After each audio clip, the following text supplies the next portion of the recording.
কে জাহাঙ্গীর? আচ্ছা ভাই, এবার ঘুম ধরে বই হয়েছিস কে? ভাই কইস নে রে, মন মেজাজটা বেশি ভালা না। আরে মেয়েটা বিয়ে দিমু কর সবই ঠিক আছিল, কিন্তু দেখ পারাইয়ে এমন ডিমেন্স চাইলো, মনে হয় আর বিয়েটা হবো না। কথা তো ঠিকই কইছস, তো ব্যাপারটা হইলো একটা কাম করন যায় না? ওই মোরলের বাদ যে ব্যাপারটা জানান যায় না? মুরুলের বাদ জানাবা স্যার, মুরুলের জানায় কি কাজ হবো মনে হয়?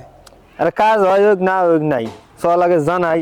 এবার যৌতুকের আর এই দুনিয়া চলবার দেন যাব না, চল যাই আগে জানামু। চল দেখি কি হয়। চল, এটাই তো মোরলের বাড়ি না? হ্যাঁ মোরল সাহেব ভাই তো শুন। কি ব্যাপার, তোমার কি সমস্যা? সমস্যা হইলো বর্তমান যে দেশের পরিস্থিতি, একটা মেয়ে বিয়ে দিবার গেলি লাখ লাখ টাকা ডিমেন্স হয়ে বই থাকে, মানে এটার একটা কি আন্দোলন করন যায় না? আন্দোলন তো করেন না গে, পরের মাসে আইও আন্দোলন করি দো। কে মুরুল মশাই এই মাসে করন যায় না, পরের মাসে করবার চাইতেছুন? আরে না, এমনি করেন যাবো না, আমার ছেলে বিয়ে পরের মাসে আন্দোলন, পরের মাসে আমার মেয়ের বিয়ে, আন্দোলন করি দো।